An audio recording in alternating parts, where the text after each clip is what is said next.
আসসালামু আলাইকুম। The intelligence investor YouTube চ্যানেলে আপনাদের সবাইকে স্বাগতম। আজকের অ্যানালাইসিসের বিষয় ফার্মাসিউটিক্যাল সেক্টর। চলুন আমরা দেখে আসি ফার্মাসিউটিক্যাল সেক্টর ওয়াইজ আসলে কি অবস্থায় আছে।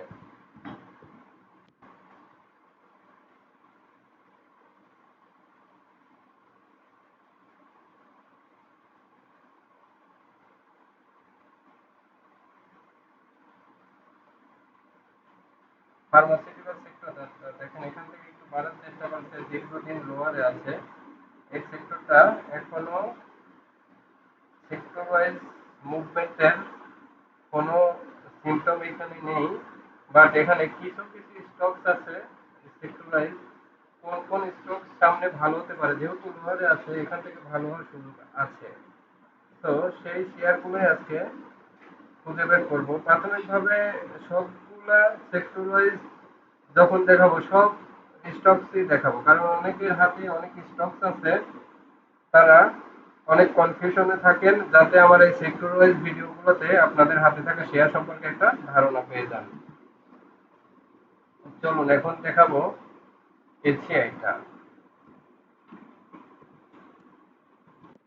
এসিআইটা দেখেন, এখান থেকে এই যে 231 পর্যন্ত একটা রেঞ্জ আছে, এই রেঞ্জে যেতে পারে। এরপরে এসিআই ফর্মুলাটা অলরেডি বেড়ে গেছে, এই যে একদিন কারেকশন, এরপরে যদি আবার গ্রিন হয় তাহলে এটা আবার বাড়ার সম্ভাবনা আছে। এরপরে একমি ল্যাবটা দেখে আসি।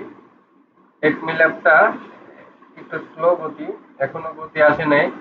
একমি পেস্টিসাইডটা এখানে কারেকশনের শেষ পর্যায়ে, এখান থেকে অবজারভেশনে রাখেন, যেদিন ঘুরবে শেয়ারটা সেই দিন নেবেন, এর আগে না। অ্যাক্টিভ ফাইন এখনো কারেকশন পর্যায়ে। অ্যাডভেন্টটা কি অবস্থায় আছে? অ্যাডভেন্টটা তেমন গ্রাফটা খুব একটা সুবিধাজনক না। এএফসি অ্যাগ্রোটা, এটাও গ্রাফটা খুব একটা সুবিধাজনক না। এমবি ফার্মা দেখে আসি। এমবি ফার্মাটা লোয়ারে আছে। এশিয়াটিক ল্যাবটা দেখে আসি। এই যে এশিয়াটিক ল্যাবটা এখানে 139 পার হলে আরেকটা সুইং হতে পারে। কতটুকু সুইং হতে পারে এখান থেকে দেখেন, 99 টাকা থেকে 139 টাকা, তার মানে প্রায় 40 টাকার মতো একটা সুইং হয়েছে। এখান থেকেও এরকম একটা 40 টাকার মতো সুইং হতে পারে। তাহলে আহ, কোন এখানে প্রাইস কত ছিল? 126 থেকে 40 টাকা ধরলে কত হয়? 166 টাকা। এইটা এখান থেকে বাড়লে 166 টাকার দিকে যেতে পারে হয়তো, বা এখান থেকে কি হয় দেখেন। এরপরে বিকন ফার্মাটা দেখে আসি, চলুন।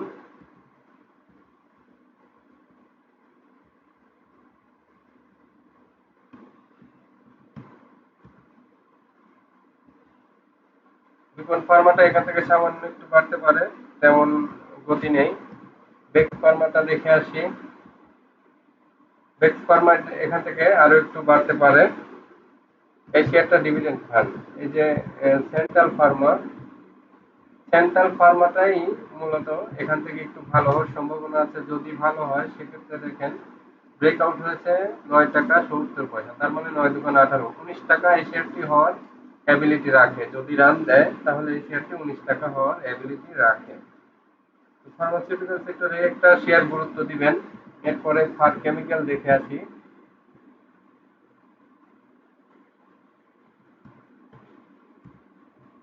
ফার কেমিক্যালটা এখান থেকে একটু বাড়তে পারে, যাদের হাতে আছে হোল্ড করবেন। গ্লোবাল হেভি কেমিক্যাল, এর অবস্থা খুব একটা সুবিধাজনক মনে হচ্ছে না। এই যে ইবনে সিনা, বারবার বলতেছি, মনোস্কুলের মতো ইবনে সিনাটাও বলতেছি, এখানে কালেকশন করে রাখবেন, যখন টান দিবে দেখবেন যে দ্রুত একটা প্রফিট পাবেন। এরপরে আইবিপি দেখে আসি, চলুন। আইবিপিটা 3 দিন বাড়ার পর একদিন কারেকশন নিয়েছে, কালকে যদি আবার ব্যাক টু ব্যাক গ্রিন হয় তাহলে এটা একটু ভালো হতে পারে। বাট অন্যান্য স্টকস এর মতো এত ভালো না, যেগুলো ওই যে মার্কেট লিড দিবে ওইরকম কোন স্টক এই সেক্টরে খুঁজে পাওয়া যাচ্ছে না। জিএমআই সিরিজটা একটু ভালো হতে পারে। তারপরে কেয়া কস্টটা দেখি। কেয়া কস্টা এখান থেকে সামান্য একটু বাড়তে পারে।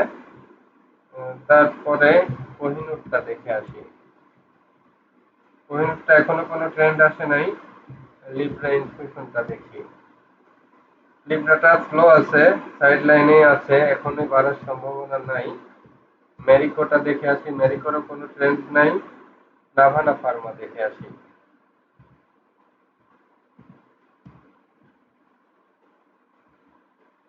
নাভানা ফার্মা এখান থেকে এম আকৃতির গ্রাফ হলো যে এখান থেকে 7-8 টাকা বাড়ার একটা সম্ভাবনা আছে 78 পর্যন্ত।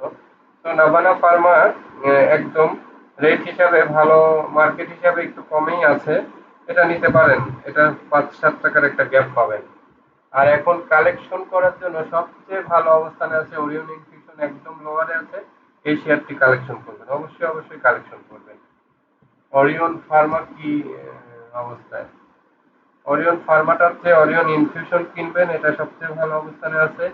এরপরে ফার্মাইড, এটার কোনো ট্রেন্ড নেই। রেপিডটা দেখে আসি। রেপিডটাও প্যারালাল, এইসব জায়গায় কালেকশন ফেজ এগুলোর। এরপরে রেন এটা দেখে আসি।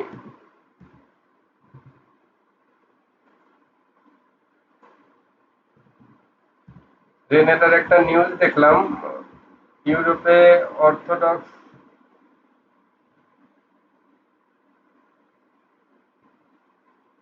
উৎপাদনে কি একটা নিউজ দেখলাম।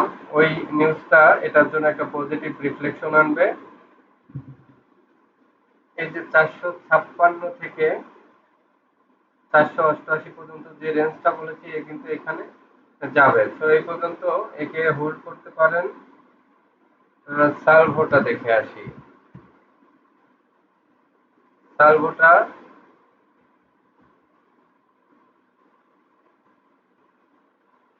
সালভোটা এখান থেকে সামান্য একটু বাড়তে পারে, খুব একটা ট্রেন্ডে নেই। সিল্কোটা দেখে আসি। সিল্কোটা, সিল্কোটা দেখেন একটা জিনিস, গ্রাফ এঁকে দিই। এই যে এইখানে যখন বক্স আউট হয়ে আবার রান দিবে, তখন দেখবেন এইটুকু আবার এই পরিমাণ প্রফিট হবে। তো এই বক্সটাকে যে 22-25 খেয়াল রাখবেন। এটা পার হয়ে যখন একটা ক্যান্ডেল দিবে, তখন আবার আপনি 3-4 টাকা 5 টাকার একটা প্রফিট পাবেন। তো 20% প্রফিট পাওয়ার একটা সম্ভাবনা আছে। এই গ্রাফটাকে খেয়াল রেখে এটাকে এন্ট্রি নিতে পারেন। সিল্কো ফার্মা। এরপরে সিলভা ফার্মা দেখে আসি, চলুন।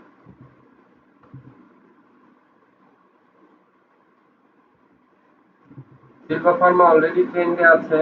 এর আগের দিন সম্ভবত গ্রাফে বলেছিলাম যে সিলভা ফার্মায় যে 12 টাকায় একটা ব্রেকআউট নিয়েছে, তো এটা 24 টাকা হওয়ার চান্স আছে। এটা হচ্ছে যে নাম্বারিং করলে সবচেয়ে 1 নম্বরে রাখবো আমি এই মুহূর্তে ফার্মাসিউটিক্যাল সেক্টরে সিলভা ফার্মা। স্কয়ার ফার্মা থেকে প্রফিট নিয়ে নিবেন। স্কয়ার ফার্মার আর খুব একটা এইসব শেয়ার বাড়ে এইটুকুই, কম বেড়ে তারপরে আর এখান থেকে আবার আরেকটা সুইং নিবে, নিয়ে এই 234-এর দিকে যাবে। কিন্তু এগুলা থেকে কনভার্ট করে অন্যদিকে থাকেন, সেটাই ভালো। আরেকটা শেয়ার এই সেক্টরে ভালো হবে, এই যে টেকনোড্রাগ, এটা কিন্তু ভালো হবে, ফুল রেডি হয়ে গেছে আবার। এখন যদি কোনো স্টক ফার্মাসিউটিক্যাল সেক্টরে এন্ট্রি দিতে চান, সেটা হচ্ছে টেকনোড্রাগ। আমি কিন্তু নেক্সট ডেতে এই টেকনোড্রাগটা নেব ইনশাল্লাহ। টেকনোডাক এখান থেকে দেখবেন এটা ব্রেকআউটও হবে, এবং এবারকার ট্রেন্ডটাও যে আইটিসির মতো স্ট্রং ট্রেন্ড হবে দেখবেন। এবার কিন্তু একদম ভালো ট্রেন্ড নিচ্ছে।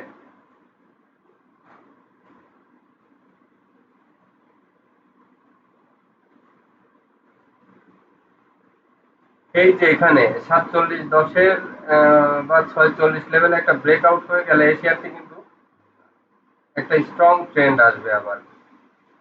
এখানে একটা বক্স খেয়াল করেন। তো ফার্মাসিউটিক্যাল সেক্টর শেষ করলাম। এখান থেকে যদি নাম্বারিং করি, আপনাদের হচ্ছে যে 1 নম্বরে টেকনোডাক, 2 নম্বরে সিলভা ফার্মা, 3 নাম্বার আর এখানে নাই। 3 নাম্বার বললাম না, লোয়ারে কালেকশন করতে চাইলে অবশ্যই অবশ্যই ওরিয়ন ইনফিউশন। তো আহ, ভুল করলাম, 3 নাম্বার আছে।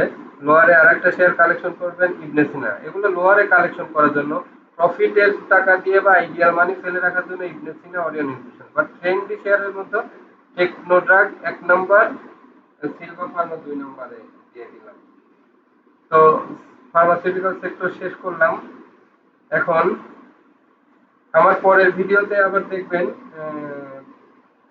টেক্সটাইল নিয়ে আসবে, বিকেলের ভিডিওতে থাকবে টেক্সটাইল নিয়ে।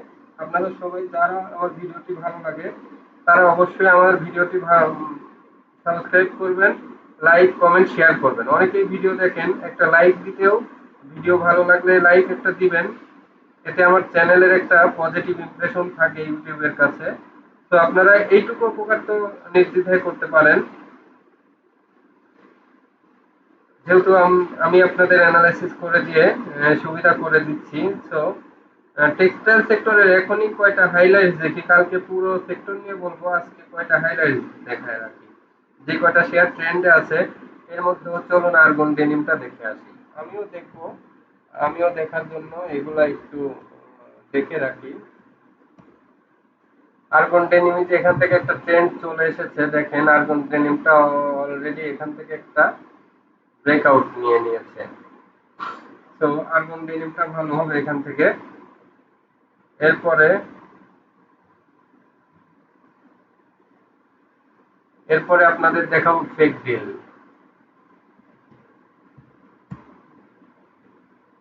ফেক ডিলটাও তাই, দেখেন এইখান থেকে একটা যখনই ব্রেকআউট নিয়েছে এটা অনেক শক্তিশালী হয়ে গেছে, এবং ফেক ডিল কোথা থেকে শুরু করেছে, 15 টাকা থেকে শুরু করেছে। তো ফেক ডিল যদি গেম হয় তাহলে এটা 30 টাকা হওয়ার সম্ভাবনা আছে। বাট এই ধরনের শেয়ার, টেক্সটাইল সেক্টরের শেয়ার গেম হয় না, দেখা যাচ্ছে যে 5-7 টাকা বেড়ে আবার একটু সেক্টর ওয়াইজ ডাইভার্টের কারণে একটু স্লো হয়ে যায়। তো এখান থেকে আপনারা 20 টাকা আছে তো ট্রেন্ড ফলো করবেন সবসময়, সেইভাবে সিদ্ধান্ত নেবেন। তাহলে এখানে আর্গন ডেনিমের একটা ব্রেকআউট হয়েছে, ফেক ডিলের একটা ব্রেকআউট হয়েছে। এখানে মালিক তো অনেক আগে বলা ছিল, এর আগের ভিডিওগুলোতেও বলেছি, মালিকটা তো এখন যাদের আছে তারা হোল্ড করেন নতুন করে, আবার কারেকশন হয়ে আপ ট্রেন্ডে না গেলে বা এরকম একটা রেড ক্যান্ডেল দিয়ে আবার গ্রিন ক্যান্ডেল স্টার্ট না করলে, এরকম একটা ছোট রেড ক্যান্ডেল দিয়েও কেনা যায়, বাট এরকম গ্রিন ক্যান্ডেল দিতে থাকলে এই অবস্থায় আর কেনা একটু টাফ হয়ে যায়। তাহলে মালিক স্পিন দেখলাম। এরপরে আহ, আর 3টা স্টক দেখবো, এখানে প্রাইম টেক্সটা দেখি।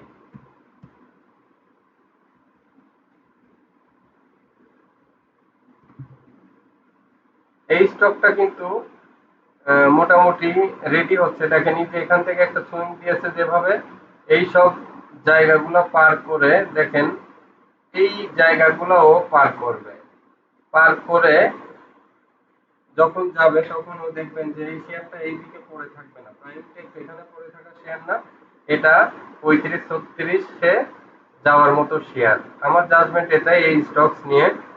তো এটা আপনারা কালেকশন করতে পারেন। কুইন সাউথটা দেখে আসি চলুন। কুইন সাউথের একটা ভালো ভলিউম হয়েছে এই দিন। কুইন সাউথটা দেখেন, কুইন সাউথটা খুবই ভালো পজিশনে। তাহলে কুইন সাউথের ভলিউমটাও অনেক ভালো পজিশনে। এর আগের দিন ভলিউম ছিল মাত্র 28 লাখ, পরের দিন ভলিউম হয়েছে 53 লাখ। তো কুইন সাউথকে আপনারা সবচেয়ে পজিটিভ অবস্থায় নেন। এবং আরেকটা আছে হলো শার্প ইন্ডাস্ট্রিজ। শার্প ইন্ডাস্ট্রিজ সম্পর্কে তো অনেক আগেই বলা ছিল।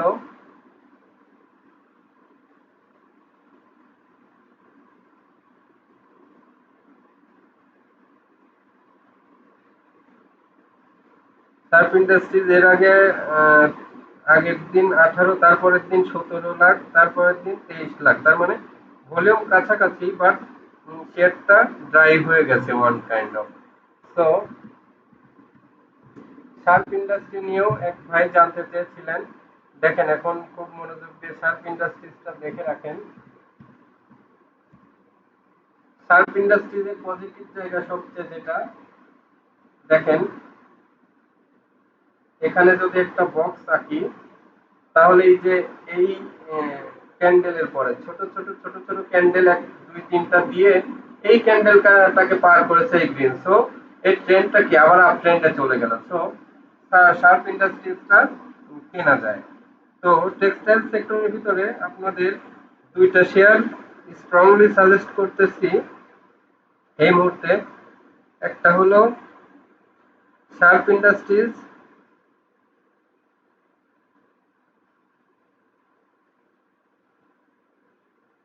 দ্বিতীয় হলো ফেকডিল, তৃতীয় হচ্ছে কুইন সাউথ। এই তিনটা শেয়ার আপনাদের সাজেস্ট করে রাখলাম, ফেকডিল, শার্প ইন্ডাস্ট্রিজ এবং কুইন সাউথ। তাহলে টেক্সটাইল সেক্টরে এই তিনটা, আর মালিকটাকে অবজারভেশনে রাখবেন, যাদের হাতে আছে হোল্ড করবেন, এখন নতুন করে কিনতে যাবেন না, একটু বেড়ে গেছে, অলরেডি 30% বেড়ে গেছে, তো মালিক অবজারভেশনে রাখবেন।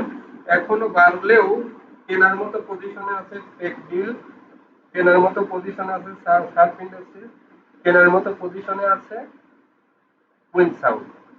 তাহলে আইটি সেক্টরে বলেছি আপনাদের দুইটা শেয়ার, আইটিসি, আমরা নেট আর আমরা টেক থেকে যে কোনো একটা, দুইটাই ভালো, যে কোনো একটা। টেক, তারপরে ফার্মাসিউটিক্যালস থেকে নাম্বার ওয়ান টেকনোড্রাগ, সেকেন্ড হচ্ছে সিলভা ফার্মা। টেকনোড্রাগকে আপনারা বেছে নেবেন, টেকনোড্রাগ অনেক বেটার পজিশনে আছে। আর টেক্সটাইল থেকে বলতেছি শার্প ইন্ডাস্ট্রিজ, কুইন সাউথ, ফেকডিল, এই তিনটা বলতেছি। তাহলে এই শেয়ারগুলো নোট করে রাখেন। এবং ইন্স্যুরেন্স থেকে বারবার বলতেছি প্রভাতী ইন্স্যুরেন্স, এবং ওই দিক থেকে পেপার সেক্টর থেকে বললাম মনোস্কুল। এই কটা সেক্টর ওয়াইজ বললাম, এবং শনিবার রাতে যেগুলো সেক্টর ওয়াইজ একটা দুইটা করে বের হচ্ছে, এইগুলা নিয়ে আরেকটু ডিটেলস বিস্তারিত লাস্ট নাইট একটা ভিডিও থাকবে, সেটা পরের দিন সকালে দেখে নেবেন। কালকে থাকবে শনিবারে সকালে ফার্মাসিউটিক্যাল সেক্টর থাকবে, বিকেলে থাকবে টেক্সটাইলের ফুল ভিডিও। এরপরে অন্যান্য সেক্টর ওয়াইজ, ইঞ্জিনিয়ারিং সেক্টর বা আদার সেক্টর ওয়াইজ দেখে হাইলাইটস স্টকস গুলো একটা দুইটা করে বের করে আমি আপনাদের নোট করে লাস্টে 10টা স্টকস নিয়ে হাইলাইট দিব। সে পর্যন্ত ভালো থাকেন, আমার চ্যানেলটি সাবস্ক্রাইব করুন, লাইক কমেন্ট শেয়ার করে অবশ্যই সাথে থাকুন। আপনাদের সুস্বাস্থ্য কামনা করি। আল্লাহ হাফেজ।